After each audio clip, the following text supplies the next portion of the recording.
Hey everyone, welcome to the Frames and Flames podcast. I'm Brian. And I'm Max. Before we start, we just want to let you know that the topics and content we discuss are mature in nature and may not be suitable for all audiences. The Frames and Flames podcast is not affiliated with any government organization or emergency services agency, and the views and opinions expressed on this show by the hosts or by our guests do not reflect any agency. Enjoy. All right, everybody, welcome to the Frames and Flames podcast. My name is Brian. I am usually joined by my co-host Max, but he is being lame and is not here with us tonight. I am joined by the ambassadors of the craft cadre. We have Gino Galley and Jason Fullmer on camera and a bunch of other guys off camera because they all travel in a pack. I don't know why. Guys, why don't you introduce yourselves? Tell us how many years you have in the fire service. Gino, I know you've been on the show before. Jason has not, and I'm sorry for what's about to happen. You want to start then? Jason Fullmer, 27 years, going on 28 years in the fire service, out of Northern Central California. Owner of Ambassadors of the Craft. And husband, father of 3 kids. If I'm not doing fire stuff, it's either baseball, volleyball, honeydews, no golf every once in a while if I have time. I'm not into long walks on the beach, so that's not me. Man, thanks for having me on. Appreciate that. Yeah, we're glad we finally got you on after March Mayhem. 4 months later? Yeah, something like that. So you guys have seen me. I'm Gino. Again, I've been here, 15 years. This is my 15th year of fire service from Idaho. Godfather of the March Mayhem, as everyone calls it. Also cadre ambassadors of craft. We're out here in Bozeman, Montana. This is Bozeman, Idaho. Close enough. It's actually what do we call it? Bose, California. Hollyman or whatever. There's a lot of California influence in Bozeman. We found that out. It's not like Yellowstone like we all thought it was going to be. No. Fulmer, did you get all excited to see Yellowstone and then get your dreams crushed? No, I got my dreams crushed just by the people in Bozeman. I had this, I guess it was a really bad preconceived notion of what Bozeman was going to be like. Because I'd been to Billings before. Back when I used to rodeo, we'd come up to Billings and stuff like that. We were rolling to Bozeman last night, and honestly, I was like, did I catch the wrong flight? Did I end up like in, Los Angeles or something? Yeah. It was weird. Dude, where do you think all the Californians go in the freaking winter? But the hot class today was out in Livingston. That was more like what I thought Montana would be like. It was awesome up there. Pretty cool out there. So the fire chief out there, dude, that dude is legit. He's all for it. He's 100% supportive of this conference and stuff, and he wants to do it bigger and better every year too. So it's been cool. And we got lucky. That's awesome.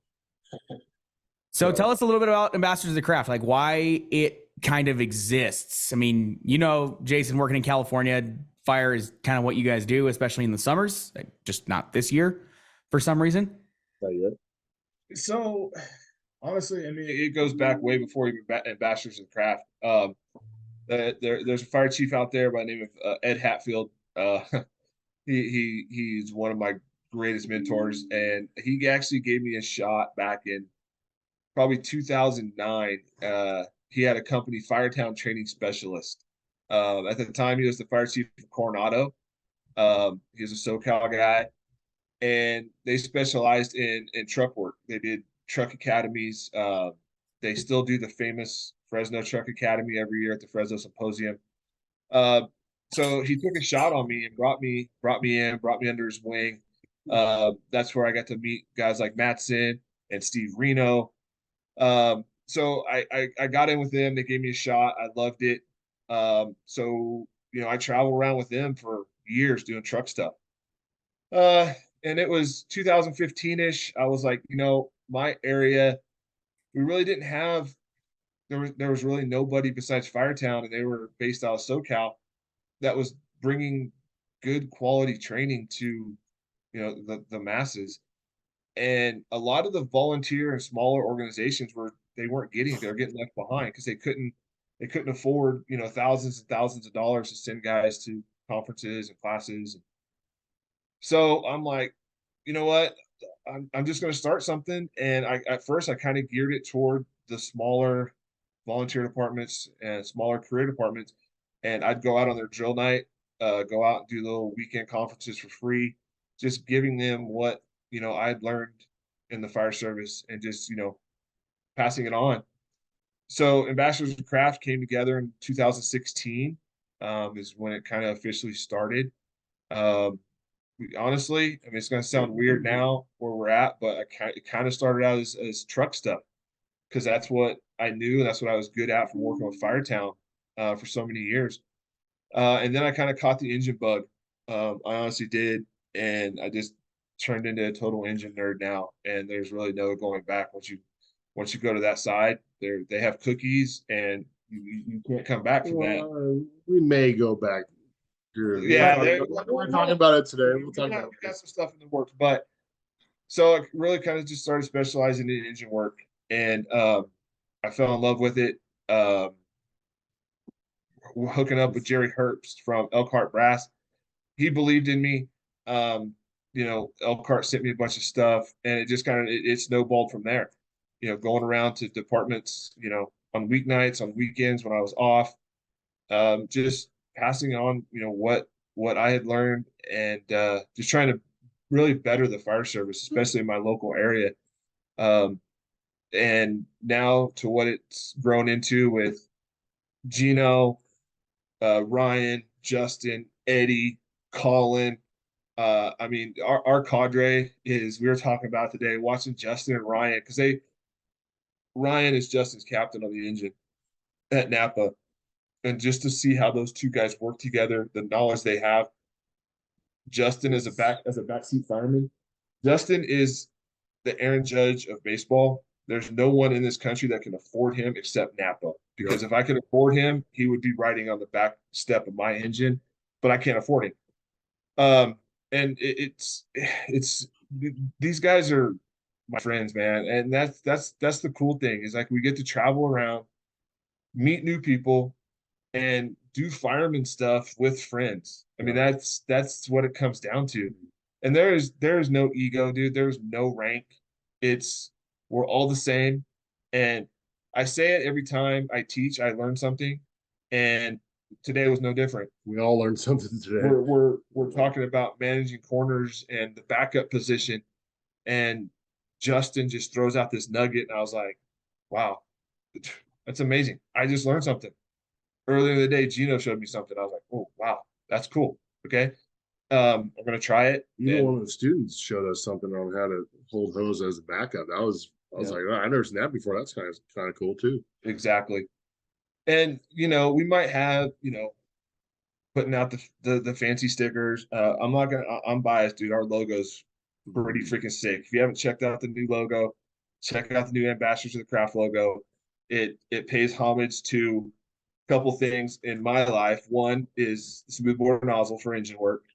Two, the cowboy riding the nozzle because I did rodeo for 12 years. Okay, I was a PRCA cowboy. Three, the tip of the nozzle is the Santa Cruz Screaming Hand. I had to pay homage to California and Santa Cruz. And it's not a cowboy hat; it's actually a helmet. In the actual sticker, you can see the initials EF. Those are my dad's initials. So I gotta say the logo's pretty sick. We got all the swag, we got all that, but really, dude, what it comes down to is just going out, putting on quality training for departments that need it. And today there were some departments that came here and I was like, hey, these are decently sized cities in Montana. And after talking to them, I'm like, okay, wow, not everyone has their stuff together, but if we can just give them little nuggets, they might not be able to take back. Hey, Chief, we need to go buy True ID hose. Shout out to Key. Shout out to Key Hose. They might not be able to go out and buy XD nozzles. Shout out to Elkhart. But maybe they take just Shameless little plug. things like moving the coupling from the front step across the threshold into the living room or whatever so it doesn't get hung up. If they can just take one little nugget back to their apartment, then that one little nugget is just going to grow. And they're going to tell their friends, hey, we took this conference in Montana You guys should check it out next year. And Gino knows that's exactly what happened at March Mayhem. I mean, first year, 50 people. Yeah, and half of them were Nampa recruits, so they got in for free because they were hosting us. This year, 150, over 70 burnt. Absolute chaos. Next year is gonna be even bigger. You know, and it's I don't want it's to think not, about that. it's not us that's bringing the students. It's the students telling their coworkers and their Yep. friends, "Hey, you guys got to go take this class. I mean, you got to go take this training," and that's what it's all about, man. So I'll Oh, shut dude, up. I didn't tell you, Jason. I start Academy August 21st. Yeah, you a fire county, dude. Hey, word of advice: don't be the best, don't be the worst. Just be in the middle. You'll be all right. Yeah. Middle of the pack. Well, At no, least I've been be- hanging be out the with you first to guys. I don't want jump to in show and them all fail. up. Yeah. Be the first one to jump in and do something, but don't be the standout and don't be the slug. Just be in the middle. You'll be all right. If you Oh, fuck yeah. up, if you fuck up, own it. Don't make excuses. You're like buttholes. If I Everyone fuck has up and do mistakes. something stupid, I feel like you two are just going to appear out of nowhere and make me do stair sprints until I die. So I'm on one shoulder, Gino's on the other Yep. shoulder. That's not terrifying at all. Not at all the time. But I mean, just for the viewers, I had not known Jason more than 4 months. I met him at Mayhem, and Gino hyped him up to me, and I was like, "Oh, Jason's gonna be this grizzled, salty ass fireman that doesn't like anybody." And I'm like, "This is the nicest fucking guy ever." First thing he Young does, buck over here. looks at me, he goes, "Hey, can I play with your camera?" And I was like, "Sure." Why the fuck not? Soon to be off chief. Ops chief? I don't know. We'll see. Who knows? I'm like a mushroom, bro. They keep me in the corner, keep me in the dark, and just feed me shit. And I- expect me that's to, what- and then they expect me to grow. So it's all good. I mean, bro, I hate to tell you, but all the chiefs nowadays, none of them are like your dad. Like, they're not chiefs anymore. I tell you what, though, we had a fireman's chief come out today from Livingston. 100%. When this whole area around here turned their back on Eddie and pulled support for this conference, this chief steps up and is like, "Hey, you can use my training grounds, you can use my engines, you can do this, you can do that." He comes out, he lets his on-duty crew come out, on-duty crews forcing doors with us. That is a fireman's chief right there. He said if he had his gear with him, he'd do it, but then he had to go do some stuff with the family. So he might come out tomorrow and flow some hose with us. Now that's a he- fireman's chief. But he said Baltimore and DC fire for a little while, and then 22 years with Tampa in Florida, and then moved out here. Damn. But yeah, he's Seen pretty some legit. shit. Yeah, he wants to do this every year, and he wants to bring more trains out there and make Livingston. It's only an hour from Yellowstone, so it's we can bring a lot of people out here. Hey. Hey, what's up, dude? Dude, I mean, hearing after everything Eddie's gone through to put this conference on, I'm just like, fuck me, man. I do not envy you, bro. Yeah, it was pretty bad support, all from Chiefs heard things from people that attended one class, but those weren't like probably the correct things. And then, instead of hearing it from their own selves, they just kind of took a word from somebody else.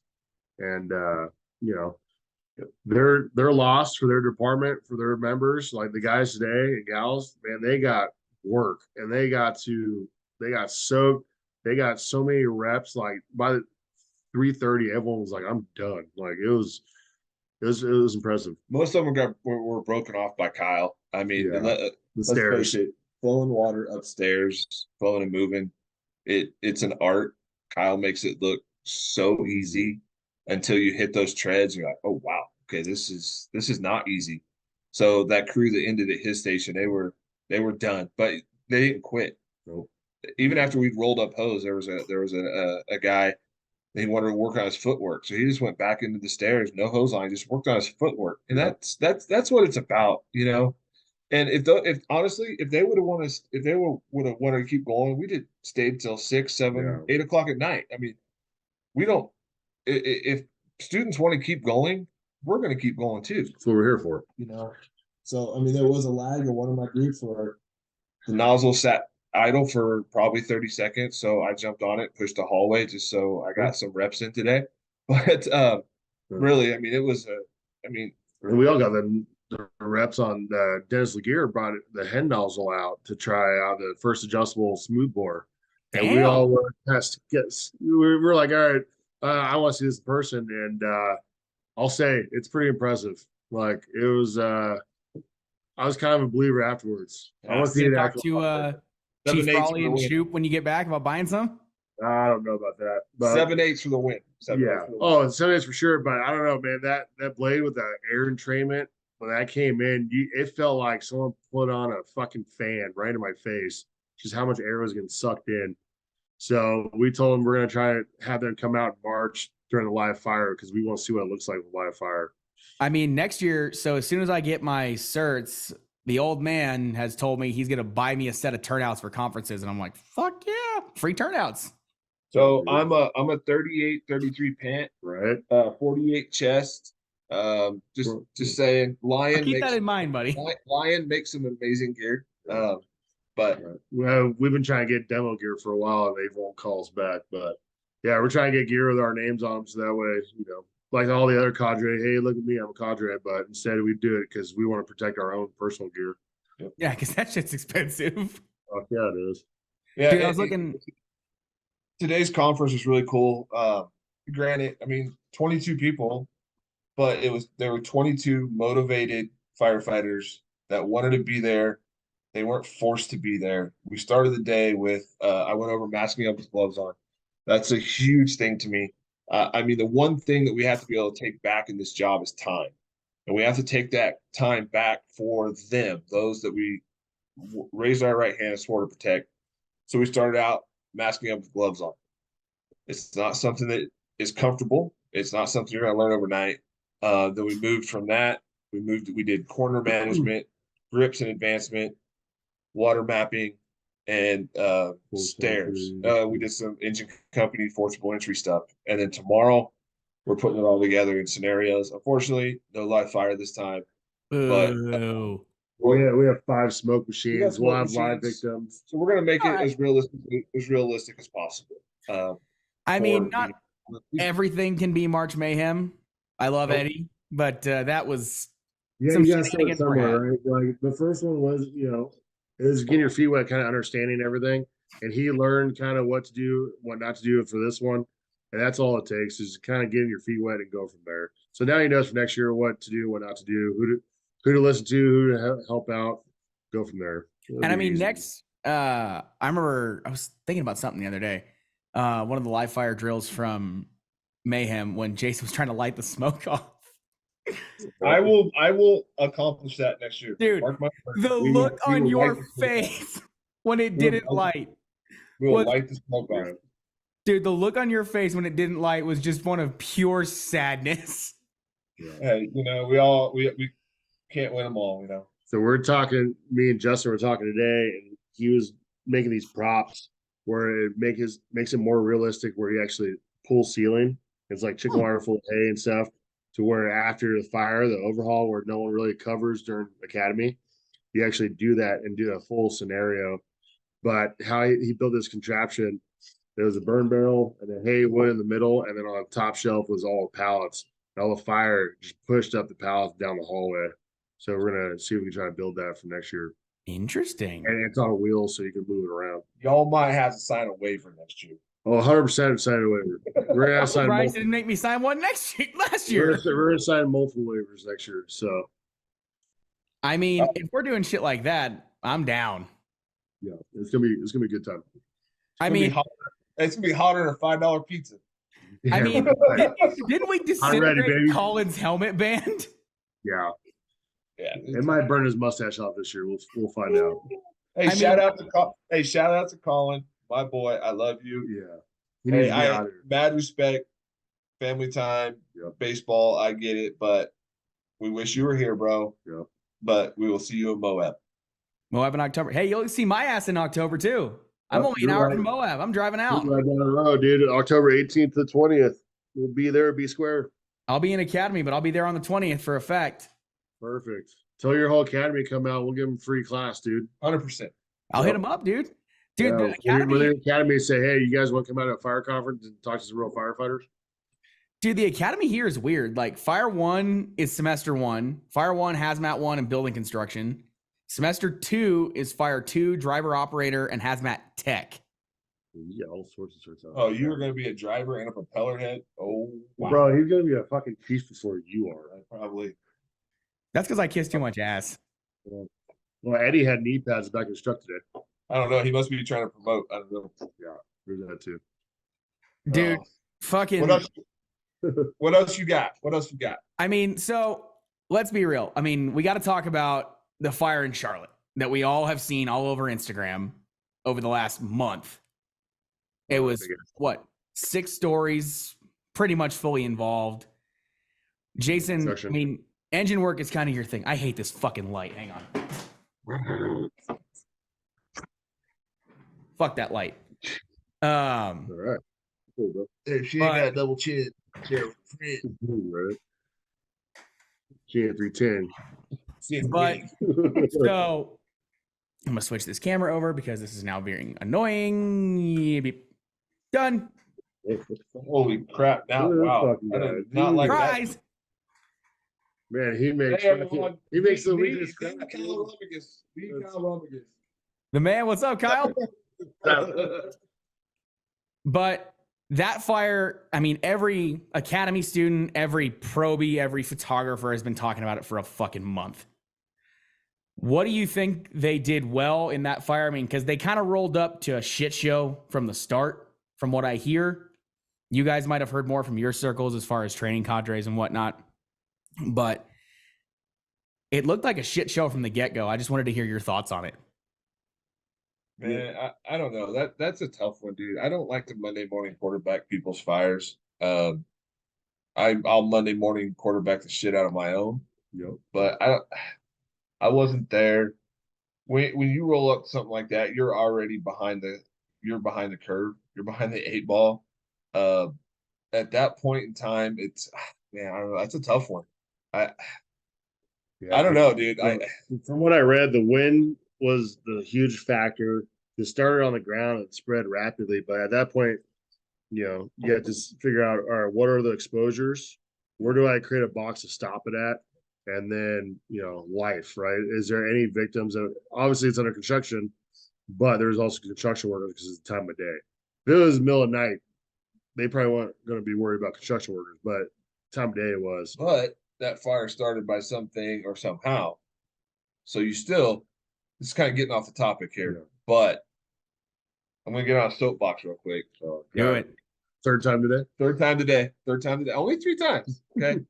When I hear over the radio, when I hear a company air the word vacant or abandoned or board up, depending on where you're at in the country, if I hear those words aired over the radio, the hair on the back of my neck stands up. It could be a board up, it could be a vacant, but that fire started by someone or something. And if you're going to roll up to a structure, give a 360 or give an on-scene report from the cab saying that it's fully involved and a vacant before you even get a hot lap done, or even before you see 3 sides, you need to go get a job at Walmart. Okay. That fire started by something or someone. Okay. It's our job. We have to get inside.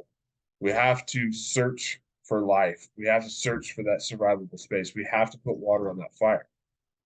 So even if that fire in Charlotte kicks off at 2 a.m., you still have to have in the back of your mind, okay, that fire started by something or someone. I don't care if the plumber was soldering pipes at 3 p.m. when he left, and it's 3 a.m. when this fire kicks off. You still have to have in the back of your mindset that life is still the number one priority. And like Gino says, I mean, it goes back to truck work too. When you're on that roof and you have to make that hard decision of, hey, I'm sorry, but we're going to have to write off this entire warehouse, but we're going to step back 80 feet. We're going to put in a defensive strip in order to hopefully save their office. Okay. It's no different on that fire in Charlotte. I mean, at some point in time, it's like a wildland fire too, is Cal Fire. They draw a box. They're like, okay, we're going to keep it within this box. And you're like, holy crap, that box is really big. But it's resource dependent. It's, so like I said, I don't want to Monday. I mean, I will say I got to give Charlotte credit where credit's due. When they got that crane operator down, they took a fucking extra set of bunkers up there and got that guy down. They did a very good job on that fire, from what I've heard, the radio chat, from what I've read. They did. I mean, it looked like a absolutely shit good, show. right? Not everyone's gonna be perfect on that fire. It's wind driven, like you do the best you can. They definitely did the best they can. I mean, And what's the old saying? Big buildings, big problems. I work in a community that they turn houses every 2 days. Right now we have some 3-story apartments going up, and we have a wind that is on average between 15 and 30 miles an hour every day. Really? Oh yes. So that Charlotte incident could be my first due, but on a smaller scale. Everything is stick, high winds. So yeah, it's real, dude. And wind driven fires is a huge thing. I mean, go back to Boston, man. I mean, uh, rest in peace to our brothers in Boston. But man, wind driven fires are real. I mean, burning through hose lines, and if you listen to that radio traffic from the Beacon Street fire, it just sends chills down your spine. I mean, the nozzleman's calling for water. The engineer's like, bro, you have water. They had no idea that their hose line had burnt through. Yeah, I mean, wind-driven fires, it's they're scary, bro. And it's not just the wildland; it's the structural side too. I mean, we've That's all why been in California on a wildfire. I mean, obviously, you guys were doing fireman things, and I wasn't. But I mean, when that wind kicks up or it changes directions, it fucking blows. Oh yeah, Yeah, we had a fully involved house fire in Caldwell, wind driven. Midnight, had no idea it was 30-mile-an-hour winds, and we couldn't even see the glow until we were 3 houses down around the corner. All of a sudden, like, oh shit, the fire's laying down. The fire's already collapsed the roof and everything. When was that? This is when I was assigned to Station 2, so it was a couple years ago. No, it was before my time. Yeah, it was definitely before your time. what are you new? Well, it's funny. The driver is his first driver. First fire as a driver. There's miscommunication, ran out of water, so it was a lot of fun stuff. Sounds like a Gino type of fire. Yep.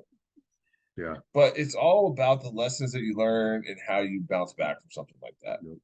So I mean, look at the let's go back to Phoenix. I mean, the Southwest supermarket fire, the Brett Carver incident. I mean, it took Brett dying in the line of duty for us to start changing some of our tactics. And just fires throughout history. Literally, those, we call them green sheets in California.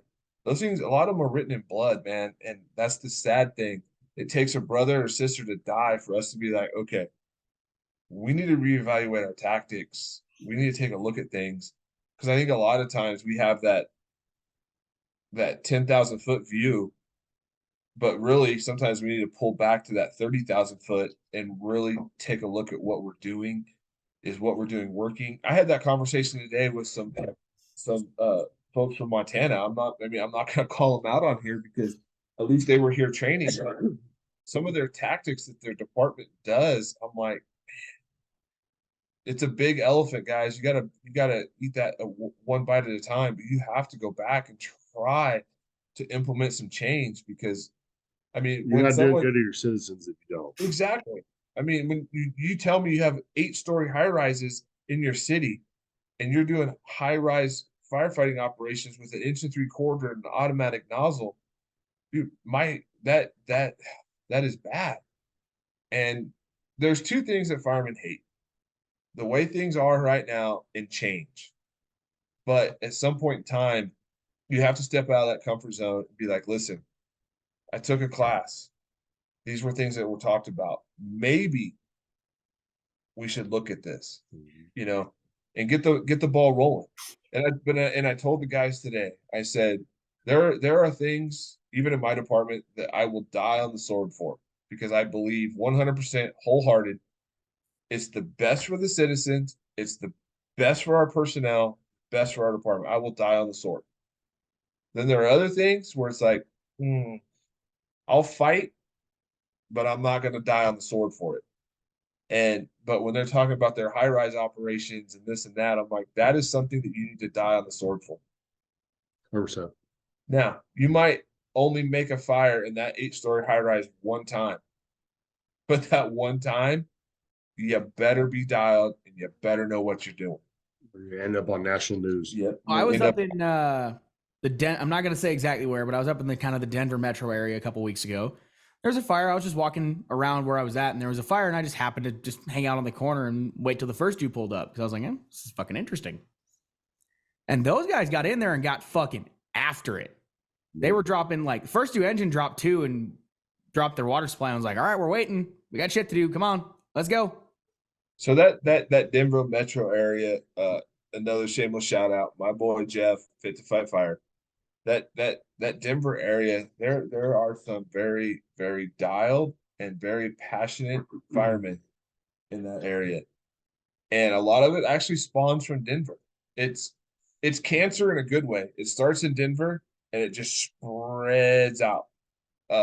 So yeah, there are some very dialed firemen in that Denver West Metro. Yeah, I'm dropping some names here, but there's some very dialed firemen in that area. Aurora. So South Metro.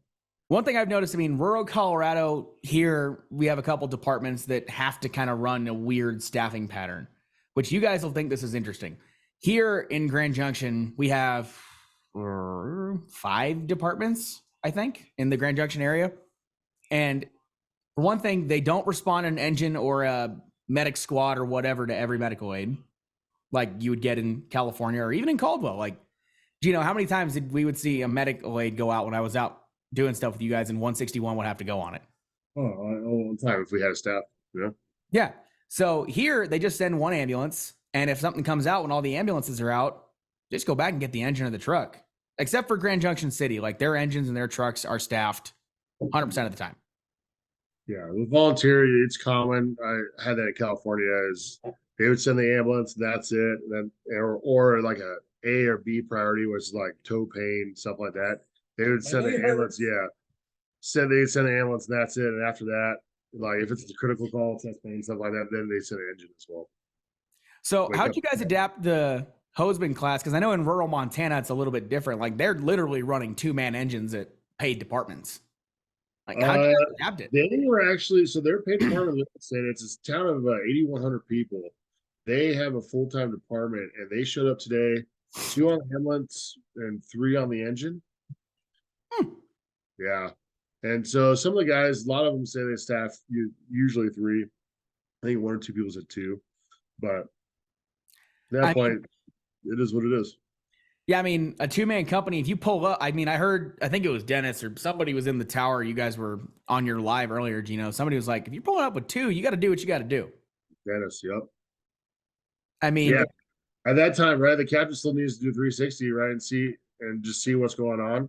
The driver can't do his job until the line's pulled and everyone's ready to roll, right? So you might as well, driver pulls up, pulls the line, gets it ready, charges it, goes back, bleeds it. Now your pump's already ready to roll, and then the captain finishes 360.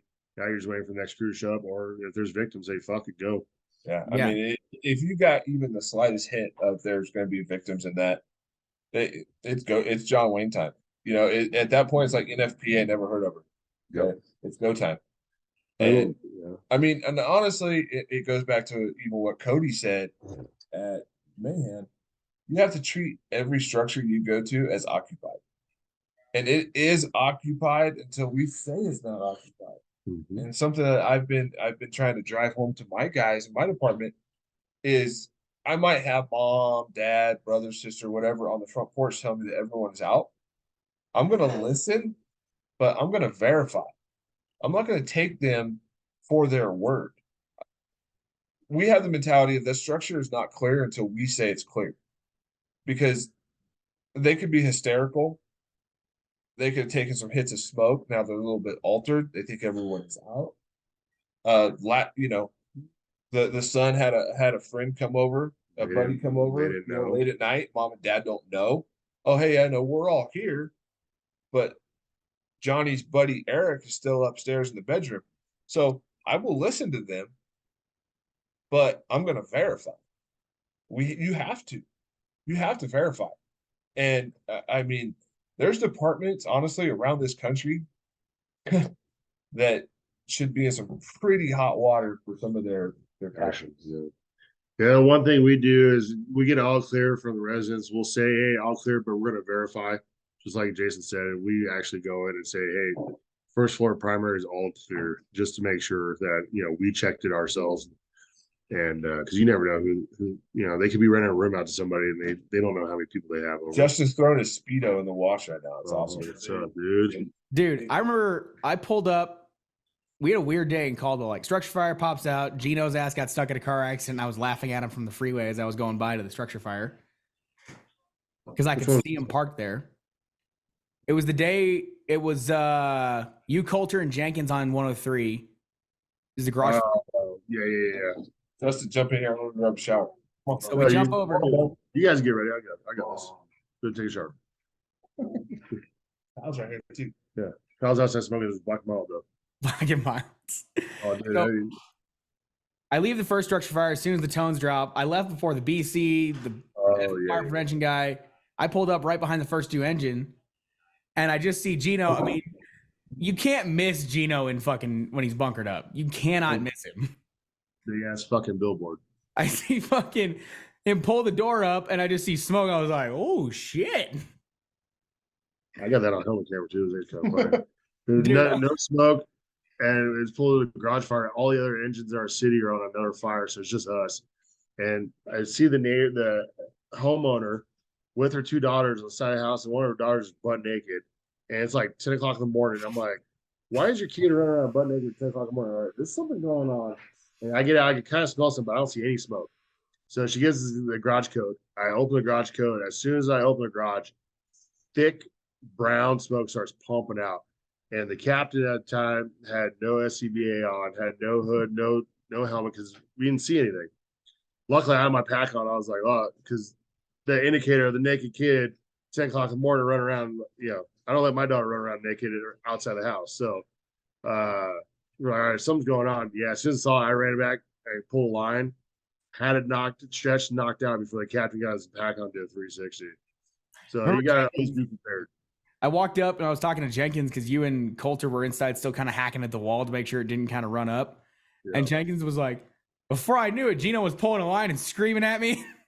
Yeah. That's what you call a working engineer or working driver. Oh, it's firefighter. He was backseated. Oh yeah, well, I mean, the engineer at the time saw me, and he actually pulled 5-inch while I was now he's just a nerd. He just drives and pulls some levers, pump at 150, make it 350. Yep. Dude, I remember my first fire with Gino.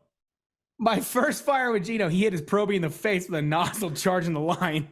Yeah, dude, he called for water. They're good. And you need to take our class? Yeah, I fucking pulled levers slowly, and I could see it, and he had a twist in it, and it fucking spun up, and he let go of the nozzle, and it came up and hit him right in the face. Busts his eye open. He puts his mask on. He takes the mask off. He's fucking bleeding from the face. Hey, if you ain't bleeding, dude, you ain't doing it. First ever picture of Caldwell Fire was Brian's face all fucked up. It's fucking hilarious. All right, hey, I'm gonna jump in the shower. I'm gonna be replaced by the best. One of these guys. By one of these guys, either Justin or Kyle. Justin is the best looking dude on our cadre. So facts. Yeah, Kyle said facts. So thank you. Good to see you, brother. Hey, check us out. Bachelors of Craft. AOTC online, Instagram. Another shameless plug. If you need some cool hats made, if you need some awesome wooden or hose flags, check out Custom Fire Flags. That's Ryan's small business on Instagram. Support the small business. Kyle supports Smoothbore Cartel, Engine Company Resurrection on the Facebook. Anyways, I'm out. Justin, support Justin on OnlyFans if you want. He does feet. He does feet and hand picks. Sometimes mustache. Good to see you, Jason.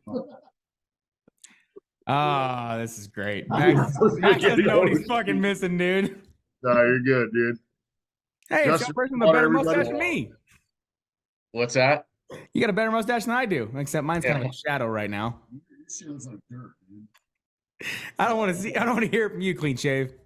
I got nothing, dude. Don't worry about me. Gino, you sound like you're talking into a water bottle, bro. Did you move the mic? Yeah, we kicked it over a little bit. There you go. So for the viewers, I sent Gino a mic and a mixer for this, and he's still learning. Hey, fuck off, all right? Fuck you. So I mean, Justin, kind of tell us your custom Fireflex thing. I saw somebody was in the White House. Oh, that's Ryan. That's Captain. Captain. Yeah. Captain. was like, somebody's in the Yeah. fucking White House this week. I was like, damn. Yeah, that's fucking Ryan's custom flags, dude. So they wanted me to hop on here for a few minutes and Introduce yourself. myself. You know, Yeah, so introduce I'm- yourself. Tell us your experience. Kind of tell us your shtick. Yeah, Napa City. And one of the guys I'm here with, Ryan, we're on an engine company together. I get bounced around a little bit, but we do work pretty often together, I should say.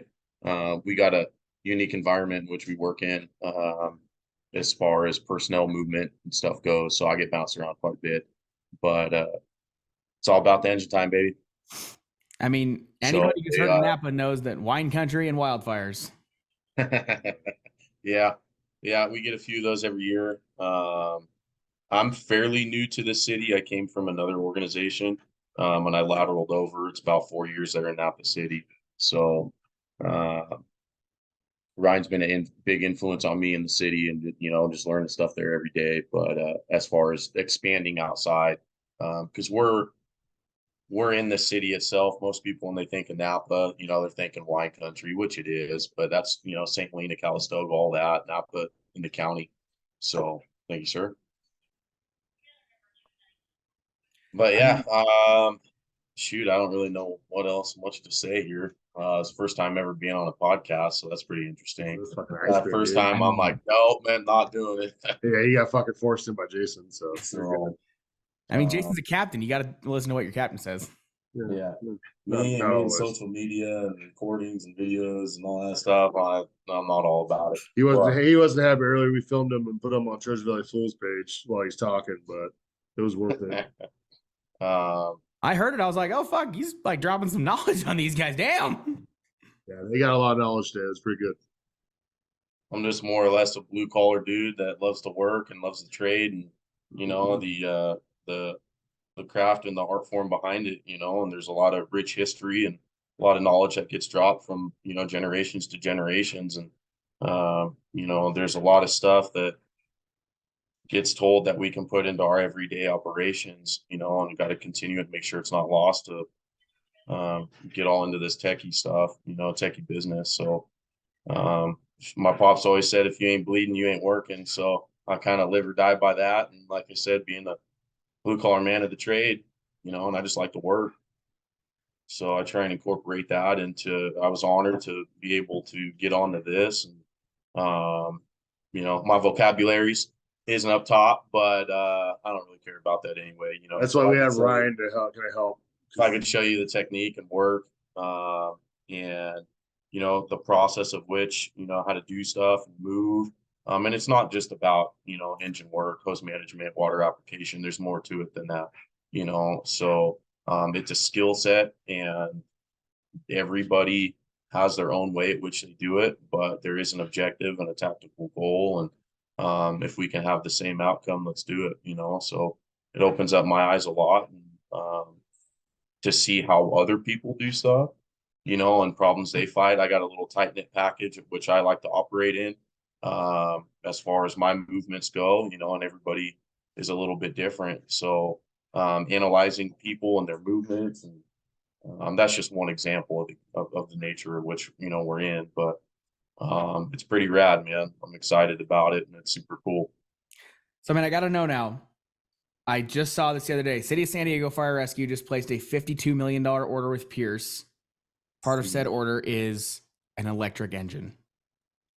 Let's hear the thoughts from two salty engine dudes. Electric rigs. I wouldn't say Honestly. salty, but I'm a hardcore traditionalist. Just like carrying a 6 or 8 pound flathead with a wooden handle. I don't care about all the other stuff. But I don't know how I feel about that. I wouldn't want to be in it. Electric engines are like, Yeah, I don't like electric. I want levers and set my own, my own pressure relief valves and all that. And it's guaranteed, and I'm the operator, and I know it's going to work. My biggest question, and this is from somebody with very little experience in the fire service. I have plenty of experience on the EMS side because I have been relegated to the Band-Aid bus forever. How is that going to work on an extended operations type of fire like Darigold or that fire in Charlotte or pumping on a wildfire in Napa. Like, how is that gonna work? Yeah, find a Tesla's supercharger somewhere nearby to fucking charge it for you or something. I mean, Napa's gonna have one. Yeah, get out of the gas generator. Bring it on board, 5500, 6500, pull it out the back on the tray and fire it up, and so you can charge it. So that's banned in California. Yeah, I don't know too much about them, to be honest. I haven't looked into them. I don't know what manufacturers are really making them. I know, was it Rosenbauer, LA has one, or the county or city, I don't remember, but Rosenbauer's making them. I haven't really looked into them a whole lot, I know Pierce is making the Volterra, which is just, it looks like an Arrow, like a normal Pierce engine, but it's just got a big ass, like foot wide section on behind the cab, which is the battery. But I mean, I haven't seen them in person, so I wouldn't be able to tell. I saw a Rosenbroken once in person, but I was impressed.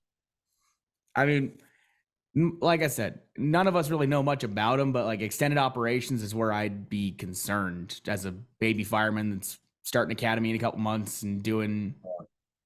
Yeah. I mean, like for a fire engine, I mean, just a good hose complement package that has purpose, outside mounted ladders, no ladder racks, everything that you hop out and you grab and go, and it makes sense, and there's a purpose, and everything's lined up, compartment utilization, and makes sense of what seat you're sitting in, what your seat assignment is, and just keeping it simple. Yeah. Absolutely. I mean, it's one of those things, like, you guys taught it at Mayhem, because I mean, first time meeting a bunch of you guys when I was out there. I mean, I knew Gino, his poor ass had to deal with me for a long time. Yeah. But you guys said keep it simple. We can teach firefighting. We can't teach logic. Yeah. Common sense you cannot teach. And that's a thing, like, especially being in this class too, is just simplifying the task and breaking it down. You understand the how and the why.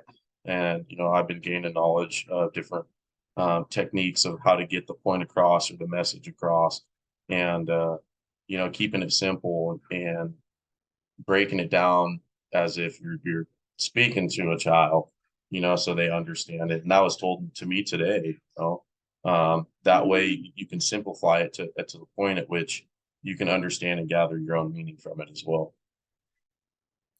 Yeah, I mean, hearing from Jason and Gino and you, and just talking about the different perspectives of all varying years of experience in the fire service in different areas of the country. Like, I mean, Napa, where Jason works, up in Caldwell with Gino, Bozeman area with Eddie, Texas with Kyle. I mean, just over the last few months talking to all you guys, it's been great. And I'm glad I got to have my viewers kind of listen to you guys. I wish Max was here. But It's his loss. I know he didn't get to hang out with the fun stuff. Right, he's a Boise fire videographer, so he's busy with them. Oh wow! I knew you were going to go for that. Yep, it's not a bad thing. He that's what he does. He takes photos and videos where he does great stuff. They all love him, so it's perfect. That's all right. Caldwell's mine, and I live in another state. Yep, exactly. No, it's Caldwell C shift. The other two shifts. Meh. Yeah. I know Jason wanted to introduce Ryan. Yeah. So Ryan, Let's hear it. Ryan, come on over. Noted.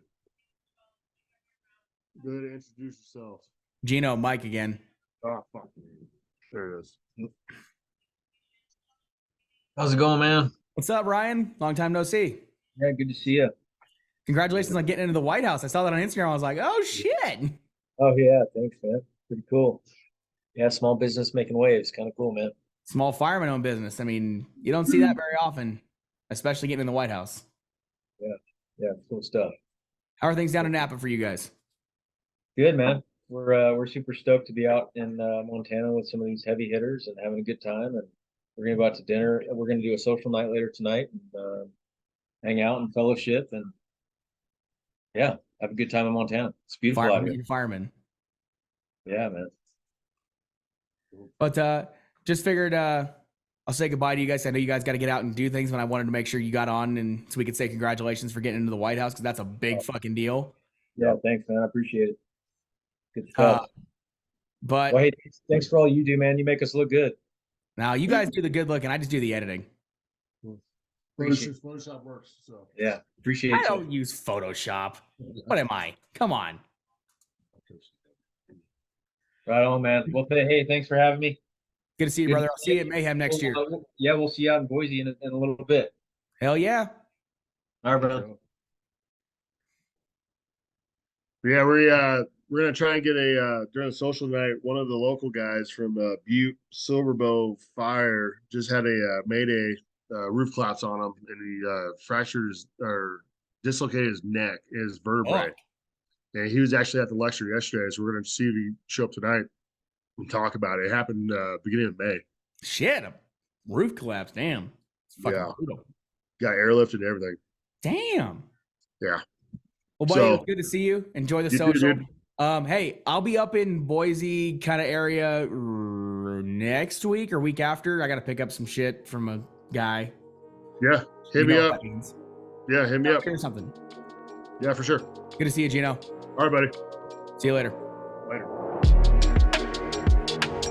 The Frames and Flames podcast is produced in collaboration between 1076 Media and 760 Fire Photo. For more information on the show and to find out about future guests and episodes, please check out our social media at TEN76 Media and 760 Fire Photo. Thanks for tuning in, and we'll see you next time.